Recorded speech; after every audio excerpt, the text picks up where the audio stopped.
Jésus Beledou, un confrère qui est avec moi sur ce plateau. On va faire comme on le fait toujours. Hein. On va désinfecter le micro. On va désinfecter le main. Allez. Déjà, c'est très simple, hein, qui peuvent sauver des vies. Mais je ne sais pas pourquoi les gens ne le font pas. Dès lors, on a compris. Jésus, bonjour. Meilleurs vœux, joyeux Noël. Tu vas bien? Pas plus que toi, toujours élégant, comment tu fais? Merci, pareillement. J'ai l'impression que c'est le mannequin de bretelles de la République. Louis Jésus. Allez, Louis Jésus, c'est Congo Web, non? Non, je suis un ancien de Congo Web Télévision. Congo Web, ouais. Je suis journaliste d'abord et responsable de mon journal Liberté Actu. Liberté Actu, ok. C'est un média en ligne, non aligné, et je crois que tu es parmi les grands lecteurs de Liberté Actu. Ce que j'aime chez toi, c'est que j'ai envie de dire, tu as pris ta liberté au fait. Exactement, vous savez, avec cette profession, il faudrait savoir aussi innover. Il faudrait savoir aussi mettre de l'intelligence et pourquoi pas créer de l'emploi, parce que Liberté Actu justement a engagé aussi de jeunes gens qui travaillent avec moi et qui sont rémunérés. De plus en plus, le média en ligne, bon, c'est une parenthèse, je vais très vite la refermer. Hein. De plus en plus, les médias en ligne sont en train de naître, mais ce n'est pas un danger pour le journal papier. Bon, vous savez, les journaux papier ou les médias traditionnels ne vont pas disparaître. Avant, il y avait la radio. Lorsque la télévision est arrivée, les gens disaient la radio va disparaître. Mais la radio existe encore avec nous et fait encore la fierté des médias. Et certains pensaient qu'après, avant il y avait la presse écrite. Quand la radio viendra, la presse écrite va disparaître. Aujourd'hui, nous avons la presse écrite, les journaux imprimés en papier, et la radio et la télévision. Ça, c'est complète, je crois. Mais seulement, il faudrait maintenant trouver des mesures d'encadrement ici au Congo, parce qu'il existe en France, par exemple... Avec les réseaux sociaux, YouTube, Facebook, oui, c'est un danger aujourd'hui pour la télévision traditionnelle aussi. Bon, ce n'est qu'une parenthèse qu'on va faire. Je crois qu'on aura le temps d'en parler, en fait. C'est un sujet intéressant. Serge Kabongo, bonjour à toi. Je crois que je vais faire une émission spéciale sur ce plateau. Je le salue en passant, c'est mon voisin. Ah, ok. Mon voisin, on aura une émission spéciale pour parler de ces médias en ligne. Moi, j'ai un peu peur que la télévision traditionnelle, que nous disparaissions, la RTNC. Parce qu'aujourd'hui, avec l'arrivée des NTIC, nouvelles technologies de l'information et de la communication, YouTube, Facebook un peu, c'est un danger. Mais bon, on en parlera. Notre premier invité, c'est Monsieur John... Kabouya. John Kabouya, voilà. J'ai beaucoup de... Alors, on va l'inviter, il va nous rejoindre sur ce plateau. Qui a été candidat gouverneur du Kasaï central. Voilà, le Kasaï central. Je crois qu'on aura parlé du Kasaï central. Merci en tout cas de l'invitation. Monsieur John, bonjour. Vous allez bien? On va commencer par ça. Merci pareillement. Les gestes barrières, très importants. Je vais devoir désinfecter le micro pour vous. Il faut le faire. Des gestes simples. Je ne comprends pas pourquoi les gens n'arrivent pas à le faire. Allez. Merci. Comment vous allez? Tout doucement. Tout doucement, monsieur Jessie. Et j'ai envie de vous poser juste la première question. Comment s'est porté le Kasaï central? Mais bon, vous avez été candidat gouverneur du Kasaï central.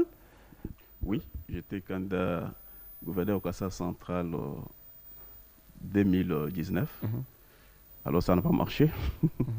Oui, c'était pour le compte de l'UDPS, parce qu'il y avait des indépendants, il y avait... FCC qui avait aligné aussi des candidats, mais moi j'étais pour le compte de l'UDPS. J'ai envie de le taquiner un peu, ça veut dire que le FCC qui était majoritaire à l'époque, qui est majoritaire d'ailleurs jusqu'à présent, mais vous allez quand même... Non, FCC n'est pas majoritaire. Ça c'est un autre débat, on va pas ouvrir ce débat. On va y aller. Il est chaud là. Alors, si vous vous présentez, comment le faire? Comment parler de vous? Oui, John Kabouya, d'abord un combattant de l'UDPS, jusqu'au moment où j'ai été amené comme le vice-président de la CEP, c'est la commission électorale permanente du parti. Ouais. Avec Jacques Chabani qui est vers Kisangani par là. Oui. Maître Jacques Chabani, c'est l'un des membres de notre commission. On sent aujourd'hui, il y a quelques jours, Maître Peter Kazan était sur cette même chaise, on sent aujourd'hui, vous avez cette fierté de parler de l'UDPS, vous êtes combattant de l'UDPS. Hier, ce n'était pas le cas. Hein? Non, hier, c'était le cas parce que personnellement, je suis trop fier de passer tout mon temps à l'UDPS. Vous voyez les combats de l'UDPS. Aujourd'hui, nous sommes très fiers du fait que le combat a payé. Parce que 37 ans, ce n'était pas donné à n'importe qui. Alors, nous avons mené les combats. Vous savez même... quand on vous inscrit à l'école primaire, vous arrivez en 6e primaire, vous avez votre brevet, vous arrivez à l'université, vous avez votre diplôme, mais à la fin, c'est toute la famille qui est en ébullition. C'est la même chose même avec l'UDPS aujourd'hui, parce que les combats, nous avons mené un combat noble. Il y avait ceux-là qui n'ont pas pu tenir pour ces combats, mais un petit groupe a tenu et puis il a amené les partis au pouvoir. Et puis le peuple congolais est tenté de jubiler pour la victoire du l'UDPS.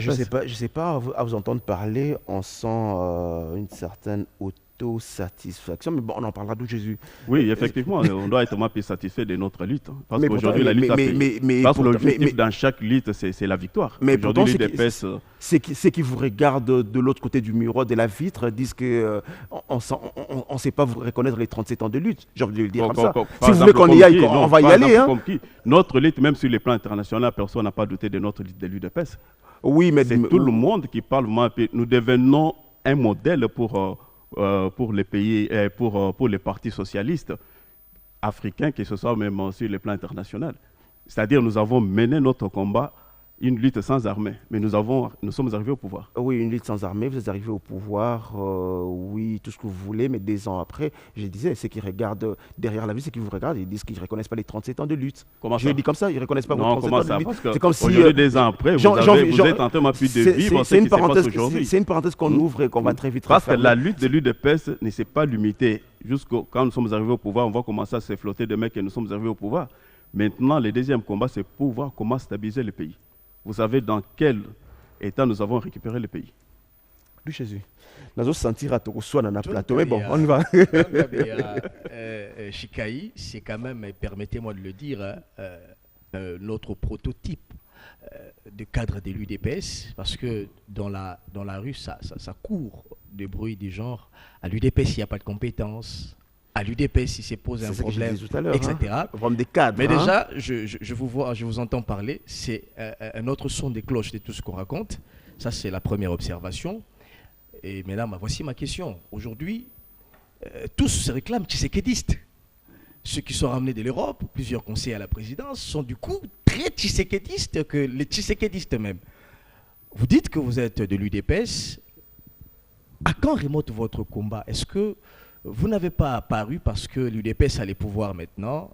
Quand est-ce que vous avez adhéré au sein de l'UDPS et c'est quoi votre parcours? J'ai même envie d'ajouter sur la question de Jésus pour dire que est-ce que si Tshisekedi n'était pas président aujourd'hui, vous le diriez avec vous taperiez la poitrine comme vous le faites aujourd'hui? Est-ce que vous venez pas de l'Europe et puis vous venez ici parce qu'on a les pouvoirs? Moi je ne viens pas de l'Europe, je menais mon combat ici. Alors, je vais essayer un peu de rectifier quelque chose parce que la plupart des gens, ils ont une mauvaise approche sur l'UDPS. À l'UDPS, il n'y a pas de cadres, il n'y a pas des hommes compétents. C'est faux, archi faux. Ils n'ont pas une mauvaise approche, c'est l'image que vous donnez. Parce que nous avons des types de personnes à l'UDPS. Il y a des combats et des combattants, il y a des cadres. Parce qu'à l'UDPS, vous avez des bureaux d'études, il y a des gens qui raisonnent pour la bonne marche du parti du jour au jour. Il y a des combattants, quand vous voyez, lorsqu'il y a des marches, vous allez le voir sur le terrain, accompagné de ces gens-là. Alors aujourd'hui, là, les gens ne savent pas faire le parallélisme entre les combattants et puis le cadre. Même dans toutes les entreprises publiques, vous savez que dans toutes les entreprises publiques, l'IDPS s'est organisé. Parce que moi, je sors d'une grande entreprise publique, que l'IDPS avait installé même une section. Alors tous ces gens-là n'étaient pas des gens que vous voyez et puis tout ça, mais c'était des gens qui travaillaient du jour au jour pour la bonne marche du parti. Et si aujourd'hui tout le monde se réclame tshisekidiste, ce n'est pas exclu. Pas Tshisekedi, c'est un modèle. Mais il faut découvrir dans ces modèles-là qu'est-ce que les gens là pensent. Parce que le modèle de Tshisekedi, c'est la lutte contre la corruption, c'est l'instauration de l'état de droit. Mais si ces gens-là, ils se disent sont tshisekidistes, est-ce qu'ils marchent dans les principes de Tshisekedi? Parce que nous ne sommes pas arrivés au pouvoir pour le plaisir d'arriver au pouvoir. Mais le fait d'arriver au pouvoir, c'est pour voir comment régler certaines questions, corriger certaines erreurs du passé. Puisqu'on parlait de vous, quand est-ce que vous avez adhéré par exemple à l'UDPS? À l'UDPS, je suis arrivé à l'UDPS au mois de juillet 1996. 96. J'étais encore tout jeune. Alors, nous avons commencé aussi à transporter des chaises lorsqu'il y a des réunions dans les différentes cellules, dans les différentes sections de la ville. Alors, à partir de là, on était tous combattants et puis sans dissection. Mais à tout moment, lorsqu'il y avait des marches, on répondait.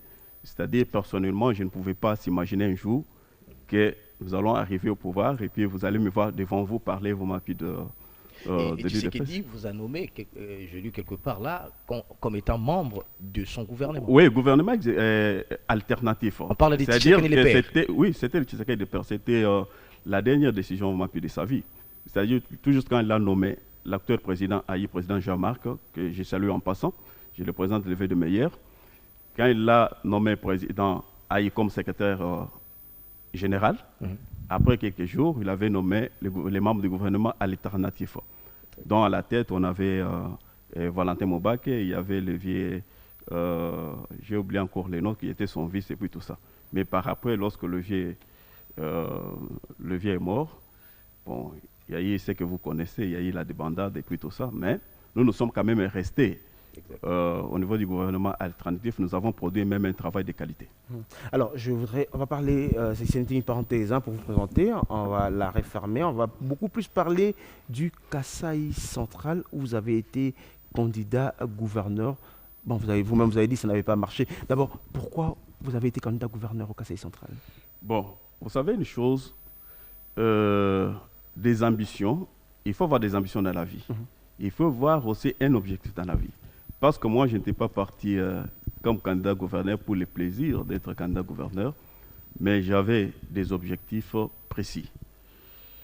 Parce que même si vous regardez dans mon programme d'action, c'est les meilleurs, vraiment plus de programme d'action, même certaines personnes, soit certains candidats avaient essayé un peu de copier vraiment tout ce que j'avais produit dans le programme d'action. Parce que les problèmes du Kasaï central aujourd'hui, c'est les problèmes d'avoir un leadership responsable. Il faut avoir un bon manager à la tête de la province. Pour votre information, si vous suivez ces derniers temps, ce qui se passe dans notre province, c'est un risque un peu à désirer. Nous avons quitté la province. Il y avait même l'école belge au Kasaï central. Il y avait même ceux-là qui avaient eu leur visa pour quitter Kasaï central. À cette époque, c'était Kasaï occidental pour la Belgique. C'est-à-dire, à partir de la ville de Kananga, vous pouvez avoir facilement votre visa. Mais si vous arrivez aujourd'hui dans la province, tout est détruit, tout est vraiment pris par terre. Mais tous ces gens-là qui sont passés à la tête de la province, qu'est-ce qu'ils ont laissé comme souvenir à la tête de la province? Parce que la plupart des gens qui ont passé à la tête de la province, c'était tout simplement pour se servir. Mais nous, dans notre façon de voir la chose, en tant que tshisekidistes, on ne peut pas arriver à la tête de la province pour faire ce que les autres ont fait. Alors, mais nous allons arriver à la tête de la province pour corriger certaines erreurs que nos prédécesseurs ont commises. Monsieur John, vous ne pensez pas que le problème de la province du Kasaï, le problème du Kasaï central, c'est pas seulement le Kasaï central, hein, même le Kasaï oriental, toutes ces provinces, le grand Kasaï dans la province, le grand problème, vous ne pensez pas que le grand problème, c'est d'abord le fils du Kasaï qui n'ont pas investi dans leur province? Non, le problème n'est pas d'abord à ce niveau-là. Parce que j'ai essayé un peu de vous parler du problème du leadership. Le problème de l'investissement, vous pouvez investir, mais quand vous n'avez pas un leadership responsable, ça va aller dans la destruction. Comme aujourd'hui, là, on avait des grands commerçants au Kasaï occidental, aujourd'hui Kasaï central. Mais tous les grands commerçants, là, soit tous les opérateurs économiques, ils sont partis où? Ils ont investi dans la province. Mais du fait qu'il n'y avait pas les problèmes d'ordre sécuritaire, on doit protéger des investisseurs, on doit protéger nos opérateurs économiques. Mais si on regarde, il y a une exagération des taxes, il y a une exagération d'impôts. La personne préfère de quitter la province pour aller investir ailleurs. Non, quand je dis ça, c'est-à-dire que je regarde les 20 dernières années, oui. La plupart de ces leaders, de ces gouvernants qui sont passés à la tête du Kasaï, ce sont le fils du Kasaï, c'est-à-dire effectivement, il y a un problème de leadership, sont vous-même fils du Kasaï qui n'avait pas de Mais ça dépend d'une personne à une autre, hein, parce que moi j'ai ma façon de voir la chose. Parce qu'aujourd'hui, moi je suis d'abord un agent administratif de l'ONATRA, comme les gens aiment toujours nous appeler des fonctionnaires de l'État, et je me contente de mon salaire avec des petits avantages. Cela ne peut pas me pousser aujourd'hui gouverneur de la province. Je vais partir là-bas, la première des choses, c'est de me taper une villa à Gombe, et puis de me taper une villa à ma campagne, et puis tout ça. C'est-à-dire, avec mon salaire, avec mes avantages, je peux fonctionner. Mais avec ce qu'on aura comme recette pour la province, il y a moyen de faire quelque chose. Au niveau de la province, il n'y a rien. Même sur le plan infrastructure. La province est inexistante pratiquement. C'est vraiment une province avant des disparitions. Il y a des érosions partout, il n'y a pas de routes, il n'y a pas de courant, il n'y a pas d'eau. Mais comment vous pouvez espérer quelque chose pour une province comme ça? Or, il y a des gens qui ont eu l'occasion de gérer la province au moment où il était encore Kassai occidental.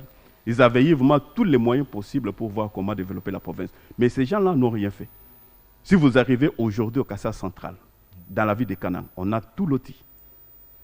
Même l'emprise des chemins de fer. Auparavant, il n'y avait pas de maisons. Même dans quand vous voyez pas, parce que moi je suis un cheminot, je connais vraiment, lorsqu'il y a le chemin de fer, il faut compter au moins 7 mètres de part et d'autre pour construire. Mais aujourd'hui, là, c'est à quelques centimètres que vous allez voir les gens construire. Mais tout ça, c'est quoi? Ce sont des gens là qui ont géré la province. Ils ont préféré lotir des terrains pour se faire de l'argent. Si vous arrivez à l'Athénée de la Gombe, c'est la même chose. Athénée de Kananga, c'est la même chose. Vous allez voir que tous les terrains sont vraiment pilotés. Alors tout ça, est-ce que se fait avec les gens d'autres provinces ou bien avec les propres fils de la province? Ce qui veut dire, vous me rejoignez que le problème c'est d'abord vous. C'est ça ce que je dis. C'est ça ce que je dis que non, vous avez vous avez quand même parlé quelque chose qui me réjouit, mais pas à 100%, parce que ça dépend d'une personne à une autre. Le leadership, donc vous insistez sur le leadership. Oui. Mais puisque vous parlez des infrastructures, qu'en est-il de la route de Kalambambouji? Parce que cette route fait quand même parler, fait jaser, c'est une route d'une importance capitale. Mais qu'en est-il aussi de la construction du barrage hydroélectrique de Katende? Oui, parce que pour la route de Kalambambouji au mois de septembre, parce qu'à un certain moment, cette route-là, c'était sur l'initiative de l'ex-gouverneur Alex Kandé, que je salue en passant. Il avait eu quand même une bonne idée pour désenclaver la province. Parce que c'est une province qui est vraiment enclavée. Alors c'est comme ça qu'il a eu cette bonne idée de trouver une bonne ouverture avec l'Angola. Alors cette route-là, lorsqu'on a fait appel aux Chinois, ils ont commencé à travailler, ils ont implanté le péage en collaboration avec l'Und Nord, c'est de l'autre côté de l'Angola. Ils ont jeté un pont. Alors, la province avait commencé à respirer un peu. C'est-à-dire qu'il y avait des produits de l'Angola qui venaient en province à vil prix. La population pouvait prendre un sucré même à 500 francs, même à 600 francs, ce qui n'est pas le cas aujourd'hui. Aujourd'hui, la bouteille de bière coûte à Kananga 8 000 francs, parce que la brasserie a fermé. Mais avec cette route-là, qui est une route stratégique pour l'espace kassaïen, ce n'est pas dit que pour la province du Kassai central non plus, c'est pour l'espace kassaïen. Y compris aussi, ça va servir une grande partie de Lubumbashi, même une grande partie de Bandundu. C'est l'un des chevals de bataille. Oui, c'est une route que nous serons plus concentrés, parce que c'est la route là qui va donner de la vie à la province.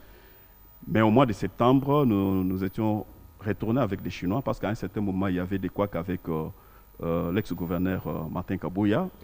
Alors, il a été déchu, je crois. Oui, il a été déchu par l'Assemblée provinciale. Mais des Chinois, ils étaient retournés à Kinshasa en attendant qu'on puisse harmoniser avec les autorités du pays pour voir comment les faire retourner à Kananga. C'est comme ça, au mois de septembre, personnellement, j'ai fait dans la délégation avec le DG de Grec 7. Nous sommes arrivés avec des Chinois pour voir comment relancer les travaux de la route. Mais quand je vous parle là, on a déjà démarré des travaux. Mais l'objectif est que la route là soit asphaltée. Pas lorsque j'ai causé avec des autorités de cette entreprise, c'est-à-dire dans 18 mois, lorsqu'on a fait l'évaluation, dans 18 mois, on doit mettre fin à cette route asphaltée. 18 mois. Alors, vous savez, quand je regarde... Et puis, entre-temps, pour Chit-Katende, vous avez posé... Allez-y, pour le bras de Chit-Katende. Pas d'électricité au Kassai central. Oui, mais la semaine passée, il y a eu une délégation de nos députés provinciaux qui était partie à Lubumbashi.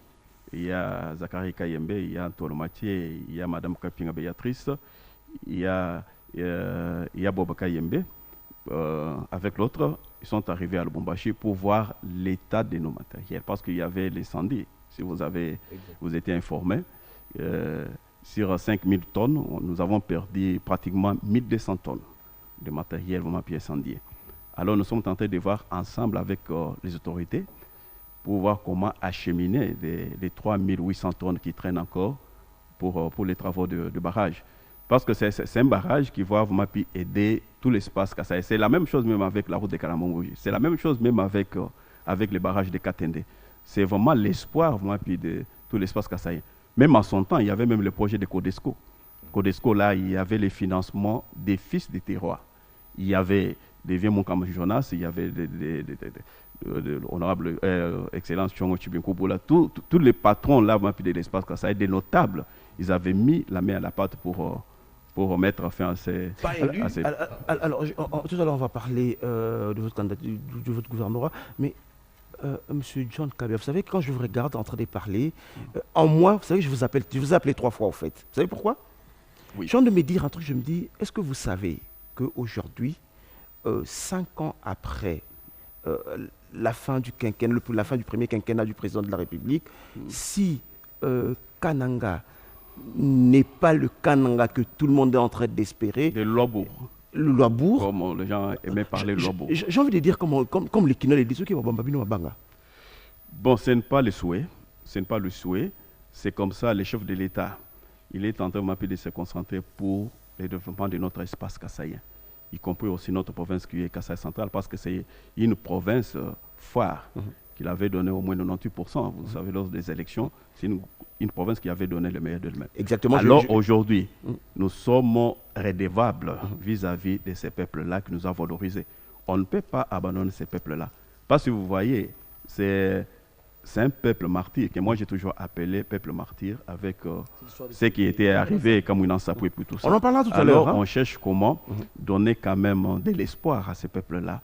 C'est un peuple qui doit même sourire. On ne peut pas laisser le peuple là abandonné comme s'il n'y a pas quelqu'un qui peut venir à leur secours. Alors ma question maintenant, vous avez dit, cette province a donné plus de 99% de ses voix à Félix Tshisekedi. On a vu pendant la campagne électorale, lorsque Félix est arrivé à Kananga, on a vu des gens courir même vers l'avion, comme s'ils voulaient arrêter l'avion. Là c'était en Mbujimayi. En Mbujimayi, oui, Kananga également. Mais c'est que les gens ne comprennent pas. Vous êtes très proche du président de la République, très proche du président Haït de l'UDP, c'est-à-dire que vous discutez, vous parlez, mais c'est que les gens ne comprennent pas les 100 jours.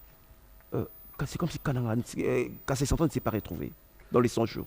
Non, mais les problèmes de 100 jours, je n'ai pas pu entrer là-dedans parce que je n'étais pas le coordonnateur de 100 jours, mais il y avait... Vous n'avez pas fait un bon Aujourd'hui, il y a la régie des eaux. La régie des eaux est en train de faire le travail, toujours dans les cas de 100 jours. Il y a des matériels qui sont arrivés. Je pense d'ici là, la situation sera décantée. Si tout va bien, l'année qui commence ici. Les gens diront que vous n'avez pas fait un bon lobbying pour que Kananga soit inscrit, ou les Kassai soient inscrits. Mais qui devait faire les bons lobbying? C'est les gestionnaires, c'est le gouverneur de la province qui devait travailler à sa place. Parce que cette personne doit faire son travail. Nous pouvons faire le lobbying, mais d'une manière officielle. Mais officiellement, c'est le gouverneur qui doit prendre ses responsabilités. En vous entendant parler, apparemment, les gouverneurs qui sont venus avant ont échoué, c'est en vous entendre parler, que vous êtes l'homme providentiel. Alors maintenant, voici ma question. Est-ce que vous pensez qu'une fois gouverneur, vous allez justement développer cette province? Et par quel mécanisme, au-delà de tout ce que vous avez dit ici? Parce que vous savez une chose, c'est quoi? Lorsque je vous parle des problèmes de leadership, vous devez d'abord avoir la confiance du peuple. Aujourd'hui, si le président... oui, j'ai vraiment pris la confiance. C'est comme oui, mais vous-même, vous êtes tenté de voir les images. Jusque-là, je n'ai pas encore élu gouverneur, je n'ai pas encore eu de poste de responsabilité. Mais lorsque je descends à Kananga, c'est toute la vie qui est en ébullition. C'est pour vous montrer qu'il y a cette confiance-là vis-à-vis de moi. C'est la même chose même avec l'actuel chef de l'État. Il a la confiance du peuple. Si vous avez la confiance du peuple, tout ce qui vous aurait posé comme acte, vous êtes accompagné par ces peuples-là.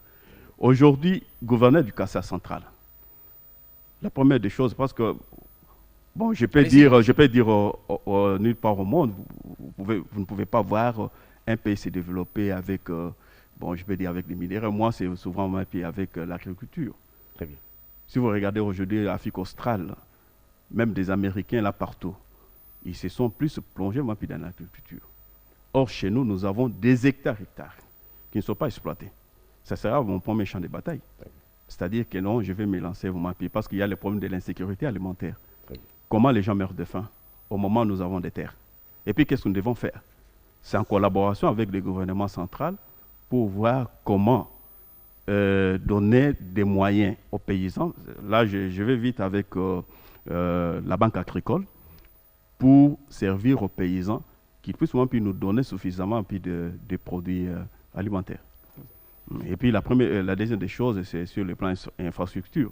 Comment nous pouvons commencer à évacuer vraiment des produits là. Là, c'est avec les cantonnages manuels. Parce qu'il y a vraiment des territoires enclavés, il n'y a pas de route. Mais avec des cantonnages manuels, ça va aller de l'avant. Mais est-ce que ces députés provinciaux ne vous ont pas élu en 2019, est-ce que ces mêmes députés provinciaux, si vous revenez vers eux avec... Et puis, je peux vous dire aujourd'hui... Il n'y a pas eu de nouvelles élections. Non, je peux vous dire aujourd'hui... Vous voyez notre province là, c'est une province que j'ai toujours beaucoup aimée parce qu'il y a souvent la prise de conscience. Vous savez d'ailleurs, il y a une fondation. Parce qu'aujourd'hui là, vous parlez de l'Union sacrée. L'Union sacrée a commencé dans ma province. Comment ça? Le député du Kasaï central et tous, ils ont décidé de soutenir le chef de l'État sans qu'on commence l'Union sacrée. Ils étaient tous venus ici pour soutenir le chef de l'État. Mais lorsque même leurs familles politiques ont commencé à appeler, pourquoi vous cherchez à soutenir le chef de l'État, puis tout ça, ils ont dit qu'il n'y a pas question. Nous voyons le développement de notre province. Parce que jusque-là, la province, rien n'est encore fait. Parce qu'il y a quelqu'un à la tête de la province qui cherche comment, qui bloque certains projets de la province. Mais nous cherchons que nos électeurs qui nous avaient donné le mandat, qu'en 2023, nous puissions avoir des discours vis-à-vis d'eux. C'est comme ça qu'ils ont préféré faire allégeance vraiment, au chef de l'État avant l'Union sacrée. Alors c'est les mêmes députés là qui ont eu la conscience, qui vont encore vraiment, renouveler leur confiance en moi. Mais la question que je me pose aujourd'hui, ces mêmes députés qui ont eu la conscience, qui vont renouveler leur confiance en vous, qui vont vous donner leur confiance, mais à l'époque, ils ne vous avaient pas donné la confiance, c'est-à-dire qu'ils n'ont pas cru à votre projet de société. Logiquement. Non, le problème qui est là, c'est qu'il faut voir dans quel contexte. Je vous demanderai, je vous amènerai mon projet de société, vous allez apprécier. Mais les députés provinciaux n'ont pas apprécié. Maintenant, aujourd'hui, je pense qu'ils ont pris le temps de regarder mon projet de société et puis de voir la personne. Avec les histoires des élections, c'était vraiment... Bon, on avait travaillé d'une façon un peu cavalière, là, et puis tout ça. Mais nous avons pris quand même le temps d'échanger avec eux. Ils m'ont découvert. Ils ont dit que non, voilà quand même l'homme providentiel pour gérer la province. Mais gérer la province, il faut toujours associer tout le monde à la gestion de la province. Parce que ce qui est à la base des conflits au niveau provincial, les gouverneurs préfèrent gérer seuls sans associer aussi l'Assemblée provinciale, parce que c'est lui vraiment qui gère la province. Mais de toute façon, il faut qu'il y ait quand même une collaboration. Mais lorsqu'il n'y a pas de collaboration, c'est ça qui crée toujours vraiment plus de conflits. Même au niveau vraiment plus de la population, il faut associer, il faut impliquer la population à la gestion de la province. Là, vous n'aurez pas de problème. Monsieur John, aujourd'hui, tous les Kanangais, tous les Kasaïens centraux rêvent, on revient sur le barrage de Katende. C'est ça le moteur du développement. C'est ça même notre champ de bataille. C'est ça notre champ de bataille. Vous trouverez le moyen où pour ça? Bon, ça c'est un projet... C'est qui sont passés avant vous? Non, ça c'est un projet du gouvernement central. C'est-à-dire, moi, mon rôle, c'est pour faire le lobbying, pour que le gouvernement central puisse allouer des moyens importants pour le finissage de ces projets. Mais si vous regardez à maintes reprises, le chef de l'État revient que sur le projet de Katende et puis Kakobola et puis d'autres shit. Parce que si nous avons du courant de shit Katende, c'est fini. La province va aller de l'avant sans problème. Parce que nous avons des hommes intelligents dans ma province. Il n'y a pas que ça, il y a cette histoire des Kamona Sapou. Qu'en est-il finalement de cette histoire des Kamona Sapou? Est-ce que la justice est déjà faite? Qu'est-ce qui se passe? Les familles lésées, est-ce qu'ils ont abandonné avec les démarches pour que justice soit faite sur leur cas? Qu'en est-il finalement? Vous êtes du coin, je rappelle que vous êtes chez vous. Est-ce que la paix est revenue? Dans quelle psychose finalement? Oui, vous savez, quand vous parlez de cet événement-là, c'est un événement qui avait vraiment pu déstabiliser. Hein. Celui qui se reconnaît comme fils du Kassa central, ça nous avait tous touchés. Mais aujourd'hui, ce que nous demandons, il faut que la justice puisse faire le travail, puisse faire son travail. Parce que les familles éprouvées, ils vont être indemnisées. Alors, ils ont été indemnisés. C'est comme ça que je demande que la justice fasse son travail pour tirer des responsabilités qui étaient des commanditaires de cet événement-là. Alors, moi, j'étais en campagne dans mon territoire de Gibaya, c'est là où tout a commencé, parce que je suis de là. Alors, j'avais découvert des histoires impossibles, alors que je ne savais même pas comment parler de ça ici. Et puis, c'est une population qui a été malmenée, tuée, et puis saccagée à mort. Même quand nous parlons là, le cœur saigne. On ne peut pas supporter que tel événement nous arrive encore dans la province. Alors, c'est comme ça, là, ensemble avec d'autres partenaires, on est tenté de fournir l'effort pour stabiliser une fois pour toute la province. Mais la province, il n'y a pas de problème. Aujourd'hui, tout est stable sur le plan de sécurité, mais malgré il y a par-ci par-là les problèmes d'ordre insécuritaire sur la ville. Parce que des échos que j'ai ces derniers temps, chaque nuit, on fait qu'efforcer des maisons des gens. Il y a même des morts, on tue des gens à bout portant. Il y a le point d'ordre insécuritaire sur le plan. Ça sont des bandits, ce n'est pas les phénomènes là comme on s'en préoccupe qu'on sort. Alors donc je demande aux autorités provinciales de prendre leurs responsabilités. C'est une province post-conflit. On doit faire par tous les moyens maîtriser la situation de sécurité dans notre province. Si moi je me permets de parler comme ça, parce que c'est chaque jour que nous avons eu des messages, à partir il y a des fois même à 21h, on tue des gens de motos.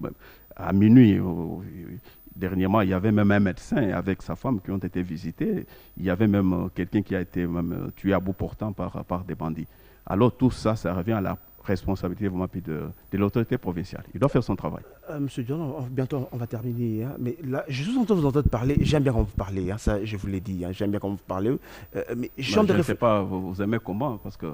Non, comment vous argumentez, hein, votre argumentaire, je me dis. Mais la question que je me pose aujourd'hui, c'est de me dire, le Kasaï central a des fils, quand vous circulez ici à Kinshasa, non, il y a des, quand vous regardez, je vais citer Alex Kandé, Tchongo Chikubula, il y a des hommes, il y a des hommes de valeur. Il y a des hommes de valeur et qui vivent bien ici à Kinshasa. Oui. Mais pourquoi est-ce qu'il faudrait seulement attendre l'État où vous pouvez rentrer et développer la province? C'est comme ça que j'ai parlé du problème de la prise de conscience. Si vous regardez aujourd'hui, l'Est est en train de se développer. Ce n'est pas avec l'argent du gouvernement central. C'est la prise de conscience. Si aujourd'hui, tu as ton argent, tu dis que non, je vais investir chez nous. Mais il y a aussi un autre problème, c'est le problème de l'électricité, comme ils sont tentés de dire ici. Quelqu'un peut avoir son argent pour monter même une usine, même une industrie, mais quand vous arrivez là-bas, il n'y a pas du courant. Comment vous allez vous apprendre? Parce que nous avons des millionnaires ici. Hein, les fils du Kasaï central, il y a des millionnaires. Si c'est millionnaire, mettez ensemble de l'argent, vous pouvez développer. Oui, c'est comme ça, nous sommes tentés un peu de raisonner. C'est ça même ma mission. Quand je serai un peu à la tête de la province, je vais faire appel à tous ces gens-là. Des fois, comment s'organiser. Même à l'Est, il y a des gens qui s'organisent pour monter des micro-barrages. Mais pourquoi pas chez nous? Parce que nous attendons les grands projets de Katende. Les grands projets de Katende, ça peut nous prendre tout au plus 4 ans. Mais avec les micro-barrages, si nous regardons, nous avons la rivière Chibaji qui peut nous libérer même des mégawatts. Nous avons la rivière Loubi qui peut nous libérer même 3 mégawatts. Si nous prenons la rivière Miyao, ça peut encore nous libérer quelques mégawatts. Et puis vous allez vous retrouver à un certain moment que toute la province est couverte d'électricité. Mais une organisation interne par les fils du territoire. Mais on ne peut pas attendre que tout soit fait par le gouvernement central. C'est la prise de conscience, comme je t'ai dit. Alors, avant que Jésus termine, sur cette même chaise, il y a quelques temps, l'honorable Edini Kambaï, je vais les citer, qui est venu, qui était sur cette même chaise à l'époque. Les sénateurs. Les sénateurs, à l'époque gouverneur du Kasaï central. Je lui ai posé la même question. Vous savez ce qu'il m'a répondu? Il m'a dit, le Kasaï central a des fils de valeur, de millionnaires, comme vous le dites, mais le grand problème, c'est un manque criant d'unité entre vous, fils Kasaï central. Il n'y a pas d'unité entre vous. Vous ne parlez pas le même langage entre vous. Non. Bon, c'est ça même la mission de tous. Vous combattez entre vous. Mais même les combats là, je ne sais pas à quel niveau. Est-ce que tu vas chercher à construire ta maison et puis on viendra te combattre? Pourquoi tu es tenté de construire la maison? Non. Le problème qui est là, c'est la prise de conscience. Chaque personne doit se retrouver devant ses responsabilités. Tu as ton argent, si tu aimes ta province, tu dois retourner pour construire. Si tu as des partenaires en Europe, tu as des partenaires là pour aller construire des micro-barrages pour le développement de notre province. On ne peut pas commencer à dire que non, il y a les problèmes de division. Bon, partout, il y a des divisions. Vous ne pouvez pas me dire que non, à l'Est, il n'y a pas de division. Dans les Katang, il n'y a pas de division. C'est partout, même chez les Blancs, là. Les Blancs, ils ont des divisions entre eux. Mais lorsqu'il s'agissait pour l'intérêt commun, ils coalisent. c'est le même problème pour le problème du Casa central. Il faut que les gens aient quand même la prise de conscience. Vous pouvez me dire, tout cela, même quand tu parles tel, tout ça. Si nous arrivons avec toi à Kanang aujourd'hui, vous pouvez me montrer celui qui a construit une grande maison. Il y en a pas. Bon, il y a la plupart sont des maisons nous laissées par des Belges, soit. Il y en a pas. C'est vrai, je dis il y en a pas. Il y a que leurs parents qui avaient laissé. Déjà, quand vous arrivez à l'aéroport, vous ne croyez pas que vous êtes dans une grande ville. Oui, c'est ça, c'est qui nous choque nous tous.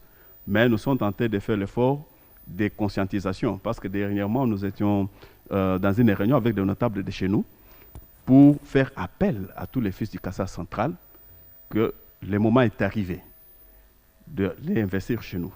Parce qu'à un certain moment, vous pouvez... je m'excuse pour les mots, parce qu'on n'était pas bien vu par tous les régimes passés, parce qu'on soutenait les combats du président Étienne. Vous pouvez amener un grand projet pour orienter chez nous, mais tout était bloqué. Non, vous êtes tenté de combattre des régimes en place. Mais aujourd'hui, aujourd'hui, vous êtes au pouvoir. Oui, aujourd'hui, avec le nouveau leadership du chef de l'État, Félix Tshisekedi, je pense qu'on aura quand même cette occasion-là. Les fils de la province du Casa central vont penser à faire quelque chose ce jeu. Parce que je ne vois pas ce qui va encore le freiner d'aller investir chez nous. Il reste 3 ans. Hein. Donc nous serons en 2021, bientôt ça sera 2021. Mais ça demande, la participation de tout le monde. Comme toi, tu es aussi là, tu es au MAPI, le fils du terroir. Tu n'es pas exclu. En fait, mais combien de fois tu as déjà formé les journalistes de chez nous? Parce que tout ça, ça fait partie vraiment de ta contribution au niveau de la province. En fait, il faut dire que cette province, elle est quand même compliquée. Hein. Le gouverneur a été déchu. Le vice-gouverneur, paix à son âme, il est décédé. C'est le ministre de l'Intérieur. Aujourd'hui, la CENI qui n'a plus le pouvoir d'organiser. Non, la CENI va organiser des élections. Parce qu'il faut voir les dispositions. La disposition constitutionnelle. C'est le nouveau bureau reste en fonction jusqu'à l'installation du nouveau bureau. C'est-à-dire l'actuel CENI va organiser des élections. Ce n'est pas exclu. L'actuel CENI va organiser des élections, mais je vais me poser la question. L'Assemblée provinciale reste toujours FCC. Hein. Non, mais le problème qui est là, c'est quoi? Nous devons nous mettre d'accord sur les principes. Si l'Assemblée provinciale était pour l'FCC, les gouverneurs étaient du FCC. Pourquoi la même assemblée l'a fait partie s'il était du FCC? C'est-à-dire tout le monde aujourd'hui, quoi? C'est donc l'union sacrée. Au changement, à l'union sacrée. Très bien. Alors, puisque vous parlez de l'union sacrée, je vais terminer par là, par une question d'actualité. On dit, il se raconte que vous chuchotez aux oreilles des Jean-Marc Aboun. Vous êtes trop proche. Il se raconte. Non. Il se raconte. Là, sont des gens qui racontent. Je suis proche du président Jean-Marc. Très bien. Je suis son collaborateur. Je suis le vice-président de la commission, dont lui-même est président du parti. Très bien. Alors, est-ce que vous étiez à la manœuvre pour que nous ayons ce basculement de la majorité parlementaire? Non, le problème qui est là, c'est quoi? Attendez, je vais bien poser la question. Non, mais je dois d'abord répondre à cette question. Tu reviendras sur la même question, mais d'une autre forme. Allez-y. Oui, lorsque le chef de l'État a commencé avec des consultations, j'ai été consulté avec notre... On vous a vu, il y a même des photos qui sont... Oui, j'étais là. Alors, dans son speech, il demandait à tout le monde de l'accompagner dans sa vision, sans exception. Alors, quand il parlait comme ça, c'est après avoir connu beaucoup d'humiliations, comme il avait parlé lors de son discours, des gens du FCC.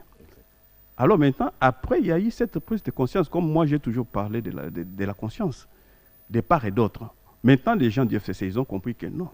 Mais celui-ci, c'est le chef de l'État. Il a les bons projets pour développer le pays. Ce n'est pas un pouvoir des prédateurs, comme nous l'avons vécu dans les années passées, mais celui-ci... il veut qu'on l'accompagne. C'est comme ça, tout le monde a dit que non, ok, c'est bon, on l'accompagne comme lui-même a manifesté cette bonne volonté de l'accompagner. Si vous regardez sur la pétition, la majorité sont des députés du FCC qui ont signé la pétition. Et puis on a fait le travail, on a demandé à tous nos amis de voir comment doter au chef de l'État la nouvelle majorité. C'est quelque chose qui a été fait. Et pourtant, vos plus anciens partenaires vous accusent d'avoir corrompu. Vous avez des preuves? J'ai dit vous anciens. Non, mais les gens qui parlent comme ça, ils doivent présenter des preuves. Que nous étions corrompus, voilà des preuves. Et puis la justice va trancher. Parce que ce n'est pas de simples déclarations, tu es dans ton coin, tu te dis que non, voilà. nous étions corrompus par tel métier. C'est un sursaut patriotique, il n'y a pas de corruption? Non, il n'y a pas de corruption. C'est un sursaut patriotique. Mais c'est lui qui a touché l'argent. Il doit aller auprès de la justice. Il doit aller se plaindre auprès de la justice. Moi, voilà, j'ai été corrompu par tête, tout ça. Et puis la justice va faire son travail. Ce n'est pas un petit groupe dans son coin qui dit non, voilà, nous étions corrompus. Mais présente-moi plus de preuves. Monsieur Kabea, l'union sacrée, qu'est-ce qui va changer? Parce que on se regarde en face, on s'est dit des choses, dans cette émission, on s'est dit des choses. Qu'est-ce qui va changer? Ce sont ces mêmes personnes, hier, qui ont fait tous les régimes passés, qui viennent dans l'union sacrée, peut-être pour se blanchir. Qu'est-ce qui va changer? Non, mais exactement. Les problèmes qui est là, c'est quoi? Ce sont les mêmes personnes avec les mêmes habitudes. Les problèmes qui est là, c'est quoi? Parce que les gens voient que l'union sacrée, c'est le partage du pouvoir et puis tout ça. Les chefs de l'État, lorsqu'il a fait allusion à l'union sacrée, c'est pour que les gens l'accompagnent dans sa vision. Parce que l'impulsion quitte de la tête vers le bas. Comme le chef de l'État lui-même, il combat la corruption. Tu ne peux pas arriver à l'union sacrée pour avoir un poste que tu commences à détourner le bien de l'État. Là, tu ne sers pas dans sa vision. L'union sacrée, c'est le changement. L'union sacrée n'est pas égale à ce que nous avons connu hier. C'est-à-dire que nous devons rester dans la ligne de conduite des chefs de l'État dans sa vision. La dernière question pour moi, ça c'est ma dernière question, ceux qui vous regardent derrière la vitre, ils disent, vous avez eu un seul partenaire, vous n'avez pas pu gérer avec plusieurs partenaires dans l'union sacrée. Quel partenaire? Il faut les citer, il ne faut plus, on avait un seul partenaire, il faut parler des partenaires. Je parle du sénateur à vie, Joseph Kabila et le FCC. Vous parlez de l'individu ou bien vous parlez de... Et le FCC qui a été... Il faut parler de FCC, il ne faut plus parler de l'individu. Et aujourd'hui, dans l'union sacrée... Vous parlez de l'union sacrée. Dans l'union sacrée, vous aurez Moïse Katumbi, vous aurez Jean-Pierre Bemba, vous aurez Bati Lukwebo, vous aurez toutes ces personnes. Mais je vais un peu de répondre à cette question-là. L'union sacrée n'est pas égale à ce que nous avons connu hier. L'union sacrée, c'est le changement. Tous les leaders ils se sont retrouvés dans l'union sacrée. Nous avons le seul et l'unique qui va rester comme le capitaine au bord du bateau, c'est le président Félix. En dehors de lui, il n'y aura pas personne qui va dire non, voilà, moi je vais commencer et puis à prendre les devants. Lui donne des instructions, l'autre va dire non, il faut que j'aille des instructions de l'autorité morale pour voir comment signer tes documents et puis tout ça. Non. Maintenant, dans l'union sacrée, lorsque les chefs disent non, il faut débloquer l'argent pour le finissage des sauts de boutons, vous libérez l'argent. Ça ne peut plus se référer à l'autorité morale. Monsieur John Kabea, on a fini. Je vais vous donner ça. C'est ça. Je vais vous dire pourquoi. Mais ce n'est pas désinfecté. C'est vrai. Ok, je vais le faire. Très vite. Voilà. On l'a désinfecté. Oui. Voilà. Je vais vous donner ça. Vous allez vous lever avec nous. Oui, vous allez choisir quelque part, là ou là. Ça, tous les invités qui viennent sur ce plateau, ils nous laissent un mot pour la postérité. Pendant que vous êtes en train d'écrire, je ne sais pas ce que vous allez écrire, à vous de choisir, vous allez écrire. Oui. Et si le prochain bureau de l'Assemblée nationale n'est pas un bureau acquis à votre cause, vous faites quoi? Mais vous avez suivi les chefs de l'État. Qu'est-ce que les chefs de l'État avaient dit? Si je n'ai pas de majorité, qu'est-ce que je dois dire? Qu'est-ce que je dois faire? C'est ça. Il faut avoir le moyen pour organiser les prochaines élections dans nos 60 jours. Allez-y. Je vais tenir le micro pour vous pendant que vous allez écrire. D'accord. Écrire ça où? À vous de choisir. Et par là ou par là, c'est à vous de voir. Mais voilà, entre-temps, Jésus... Même votre nom. Je sais pas pourquoi j'allais t'appeler Jésus. D'où Jésus Bélédou. D'où Jésus Bélédou. Allez, on va terminer. Merci d'être venu. Merci en tout cas de l'invitation. Ce n'est pas tous les jours qu'on passe chez le panier. Merci pour le travail, surtout ce accoutrement. Merci. Mes salutations à la grande équipe. Ouais. Mais on ne manquera pas de cette émission, on parlera de ces médias en ligne qui sont en train d'arriver. J'ai peur que nous autres, nous puissions disparaître. Surtout, exactement, parce que moi je me dis, il y a maintenant des youtubeurs, ceux qui s'appellent journalistes, ce sont en réalité des youtubeurs, des gens qui sont venus envahir la profession. Il revenait au CESAC de faire son travail, parce qu'en France, il existe le CESA. C'est la loi la plus modifiée de la France pour réglementer un peu les réseaux sociaux, les médias, etc. Malheureusement, au Congo, je ne sais pas ce que fait notre Conseil supérieur de l'audiovisuel et de la communication. Je crois qu'on en parlera. Vous avez écrit quoi? Que Dieu bénisse la RDC et son président. D'accord, Monsieur John Kabea. Vous allez regarder cette caméra en face de vous. Oui. Le Kanangé, tous les Kassaïens centraux, c'est comme ça qu'on les appelle? Comment on les appelle? Les centres Kassaïens. Les centres Kassaïens, voilà. Oui. Ils vous regardent ce matin, je ne sais pas, vous allez leur parler dans quelle langue, je ne sais pas. Allez-y, vous avez l'occasion en 2 minutes de parler. Je préfère parler dans ma langue nationale qui est Chiluba. Nous sommes à la télévision nationale, Parce allez-y. que je dois m'adresser directement à notre peuple Santa Kasaïen. D'accord, allez-y. Tu es tout à coup parlant de ban bet bon sur Kasaï central, tu es muchilenga. Et nous m'avons bien pour boire nous passer période muy kalamukol. Mais quand nous pouvons y aller, boalo nous te bama imtu tuamba boane chajo moi chajo mabanye. Chije fumwaji tonga wenda ujima lelo ni chifikitini ko Kasaï central. Tu es tout bon, tu es calme moi fumwaji tonga président Félix. Où je me présenter VIN. Mais tout le monde Kasaï central, tout le monde peut de VI. Tout le monde peut aller à Mikolo. Boire une manche, je bangi chèche. Ma Kasaï n'a fait que le seka le Kasaï central. Ban bet bon sur Kasaï central. Ni tout l'homme boire ne ba moi qui dit. Boire le monde peut chimichiet. Que monde tout moi qui dit la kabiji. Boire le président Félix espoir. Wa Kasaï central, espoir, wa jitungejetu, espoir wa Afrique mujima. Toji ko beaucoup mo accompagner, mo malon sa jimi kala wenza omusangwe. Toi ce qu'il a au bout. Merci. En 2 mots, vous avez dit quoi? Pour ceux qui ne comprennent pas le Chiluba, en 2 mots, vous avez dit quoi? Non, j'ai demandé à toute la population du centre Kasaïen puis de soutenir le chef de l'État dans tout ce qu'il est en train de faire aujourd'hui. Parce que le chef de l'État, il est aujourd'hui une grande autorité pour notre province, pour notre pays et pour l'Afrique. Parce qu'aujourd'hui, on commence à parler du président Félix et devient le modèle pour l'Afrique. C'est comme ça tout le monde, nous devons l'accompagner, nous devons le soutenir. Merci beaucoup, M. John Kabea, d'être venu. C'est la première fois, mais j'espère que ce n'est pas la dernière fois. Oui, c'est à vous, hein? Mais je t'ai posé les problèmes. Tu dois aussi encadrer des journalistes à Santa Kasaïen. Parce que tu demandes, il faut aller investir, mais toi, tu as aussi une lourde tâche. Parce que tu viens de là. Malheureusement, on est là, on est Congolais, on fait pour toute la République démocratique du Congo. C'est comme ça. Merci, les Santa Kasaïens, ils vont aller construire ailleurs parce que c'est au Congo. On risque de ne pas terminer cette émission si on continue. Ces débats-là, on risque de ne pas terminer cette émission. Allez, de Jésus. Monsieur John, merci. Merci beaucoup. Hein. Merci beaucoup. Merci. On en parlera encore du Kasaï central. Merci. Merci. Je vous en prie. Allez, entre-temps, avant, merci à vous. Merci. Et surtout, bonne année 2021. À toi aussi. Okay. Allez, au revoir et à jeudi prochain, le 31 décembre. Au revoir. Tokokani